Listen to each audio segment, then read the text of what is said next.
The rain beats against her windshield like accusations she can't answer.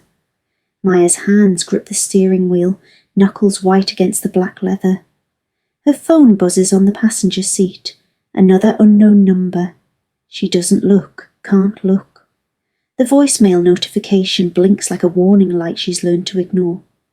Through the blur of water and tears she refuses to shed, she sees him. Standing under the broken streetlight outside the courthouse, soaked through his cheap suit, briefcase clutched against his chest like armour. The same man who sat across from her kitchen table 6 months ago, drinking her coffee, promising to help find her missing daughter. The same man who just walked out of that courthouse with her ex-husband's lawyer. Thunder crashes overhead, but it's nothing compared to the sound of her world breaking apart. Again, 6 months earlier. Maya Rodriguez wipes down the counter of her small diner at 5 a.m. The same rhythm she's maintained for 3 years. Coffee brewing, eggs cracking, bacon sizzling. Sounds that drown out the silence where her daughter's laughter used to live. The morning regulars know not to ask about Emma anymore. They've learned to read the shadows under Maya's eyes, the way she moves through her routine, like she's sleepwalking through someone else's life. She serves their coffee with a smile that never quite reaches her eyes, accepts their tips with hands that still shake when she thinks no one's looking. At home, Emma's room remains untouched. 17 years old when she vanished, leaving behind only a note saying she needed space and her father's new address crumpled in the wastebasket. Maya's ex-husband David claimed ignorance, but Maya knew. She'd always known when David was lying, the way his left eye twitched, the way he'd fidget with his wedding ring he still wore like a costume piece. Maya functions, she breathes, she exists, but she hasn't lived since the day she came home to find Emma's bed empty and cold. Maya stares at the photo on her nightstand, herself at 32, holding newborn Emma, David's arms wrapped around them both. Back then, she'd believed in forever. She'd given up her nursing degree to raise Emma, trusted David to provide, trusted that love was enough to keep a family whole. She remembers Emma at 7, curled up in bed, asking why Daddy spent so many nights at the office. Maya had made excuses then, weaving fairy tales about important work and providing for their family. She'd been so good at lying to herself that lying to Emma felt natural. The nursing textbooks still sit in a box in her closet, yellowed and outdated now. Dreams deferred become dreams denied. After the divorce, after Emma's disappearance, Maya learned that starting over at 45 meant settling for survival instead of living. She touches the photo, tracing Emma's infant face. Somewhere out there, her daughter is 20 now, a woman Maya doesn't know, shaped by 3 years of absence and whatever lies David filled those years with. The ghost of who she was, mother, wife, dreamer, haunts every corner of her small apartment. The stranger appears on a Tuesday morning when the rain turns the world grey. He's sitting in the corner booth when Maya opens, soaked through and shivering. "Marcus Chen," he says when she brings him coffee. "Private investigator. He's been looking for her." "I specialise in missing persons," he explains, sliding a business card across the sticky table. "I heard about your daughter. I think I can help." Maya's heart stops, then hammers against her ribs. "How did you—" "I have connections. Resources your local police don't." His eyes are kind but intense, like he sees through all her careful armour. "I won't lie to you, Mrs. Rodriguez. These cases are difficult, but I have a good track record." He shows her photos on his phone. Other families reunited, other mothers hugging daughters they thought were lost forever. Maya wants to believe so desperately it physically hurts, but something whispers wrong in the back of her mind. How did he know where to find her? How did he know she'd be here this early? She's never advertised her pain, never posted on social media about Emma's disappearance. She pushes the doubt down, drowns it in hope. What do you need from me? The smile that crosses his face should feel reassuring. Instead, it feels practiced. Marcus becomes a fixture in Maya's life. He visits the diner 3 times a week, always ordering the same thing, black coffee and apple pie. He asks gentle questions about Emma, about David, about the months before Emma disappeared. Maya finds herself telling him things she's never told anyone. David was having an affair, she whispers one rainy Thursday, the words scraping her throat raw. I think Emma found out. I think that's why she left. Marcus nods, takes notes in a leather journal that never leaves his side. Did Emma ever mention feeling unsafe? Threatened, the question lodges in Maya's chest like a splinter. You think something happened to her? I think your ex-husband knows more than he's saying. Maya starts sleeping even less. She finds herself watching Marcus when he thinks she's not looking, studying the way he holds his pen, the careful way he phrases his questions. Sometimes she catches him staring at her with an expression she can't name. Her regular customers notice her distraction. She burns eggs, forgets orders, spills coffee with trembling hands. Mrs. Chen from the flower shop next door asks if she's okay, but Maya just smiles and lies. At night, she lies in bed, staring at the ceiling, Marcus's business card clutched in her palm until the edges soften with sweat. Hope and fear wage war in her chest, and she's not sure which one is winning. The call comes on a Saturday morning. Marcus's voice is tight with excitement. Maya, I found her. Emma's safe. She's been living with your ex-husband in Phoenix this whole time. Maya's legs give out. She sinks to her kitchen floor, phone pressed against her ear like a lifeline.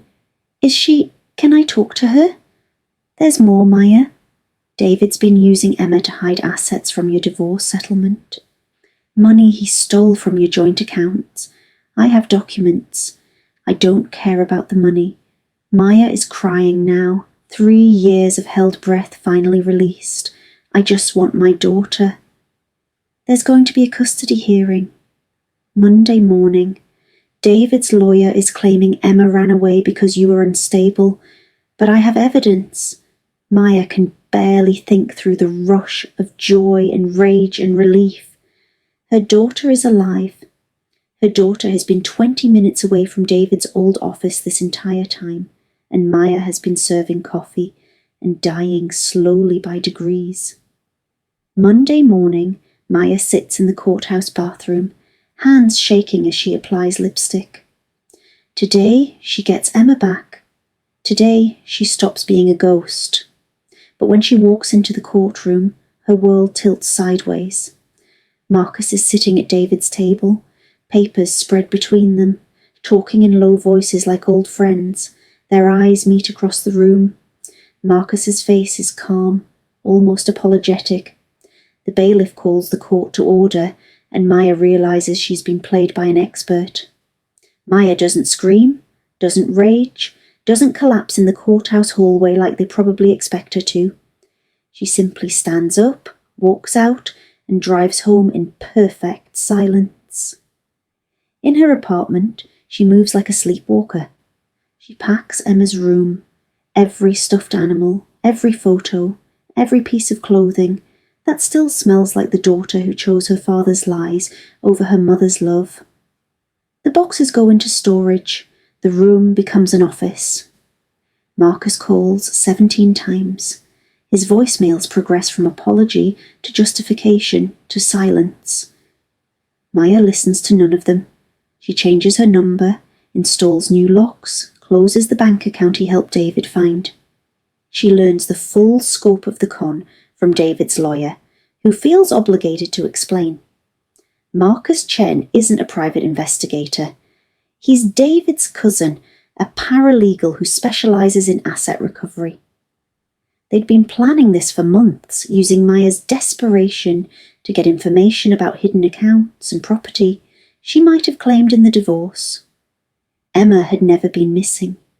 She'd been living with David since graduation, convinced by his careful poison that her mother had abandoned them both. Maya's grief isn't hot anymore. It's cold, crystalline, sharp enough to cut. She's mourned Emma for 3 years. Now she mourns the naive woman who believed in strangers with kind eyes and practiced smiles. Maya sells the diner. The new owners keep most of her staff, but Maya takes her regulars' well-wishes and disappears. She enrolls in an online nursing program. 48 isn't too late to remember who she wanted to be. The textbooks are different now, but her hands remember how to care for people, how to listen to heartbeats and read vital signs, and offer comfort without expecting anything in return. She moves to a small coastal town where nobody knows her story, rents a tiny apartment above a bookstore, waitresses part-time while she studies. The ocean reminds her that some things endure, that tides come and go, but the water itself remains. Dr. Sarah Kim, her anatomy professor, notices Maya's dedication. "You have good instincts," she says, after Maya correctly identifies a heart murmur during clinical practice. "You should consider pediatrics." Maya thinks of Emma at 7, fevering through the flu while Maya held cool washcloths to her forehead and sang lullabies. "I'm not sure I'm good with children anymore." The best nurses are the ones who've learned that healing includes grieving, Dr. Kim says gently, both for patients and for themselves. Maya doesn't date, doesn't trust easily, but she learns to sleep through the night again. She learns to laugh at her study group's terrible medical jokes. She learns that survival can slowly transform into something resembling peace. Emma finds her on a Thursday evening, 2 years later. Maya is studying on her small balcony when she sees a familiar figure standing by the bookstore's front entrance. 22 now, with David's stubborn chin and Maya's dark eyes, beautiful and unsure and heartbreakingly alive.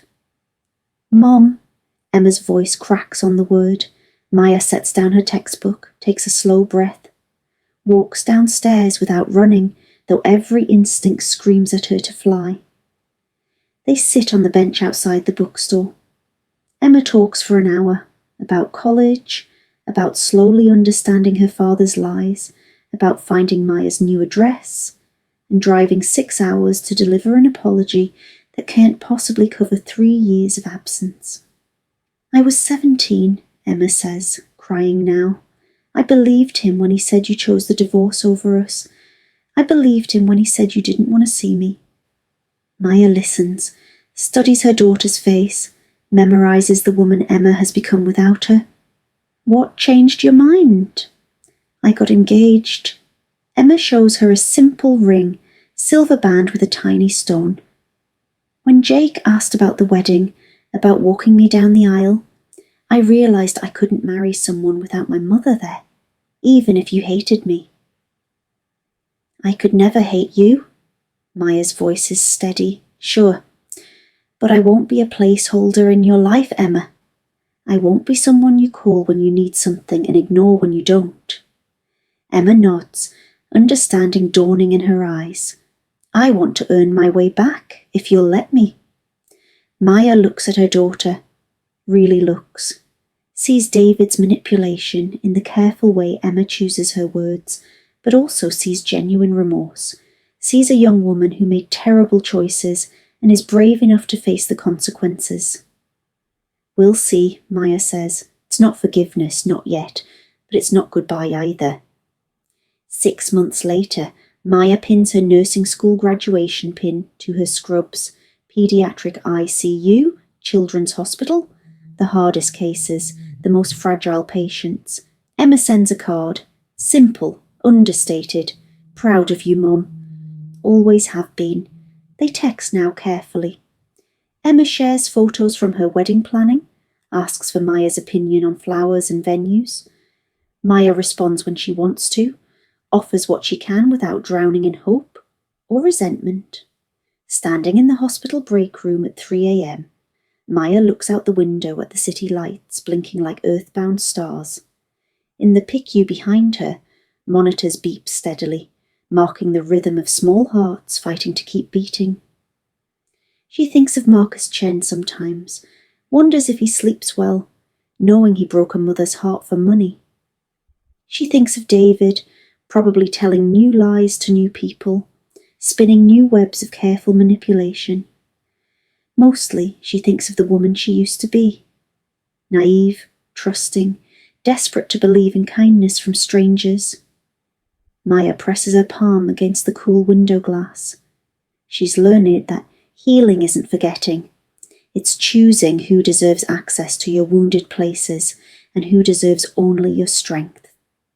The rain starts again outside, drumming against the hospital windows like a lullaby. Maya walks back to her patients, back to her purpose, back to the life she built from the ashes of her old dreams. Some storms teach you to dance in the rain. Others teach you the power of shelter. Maya has learned both.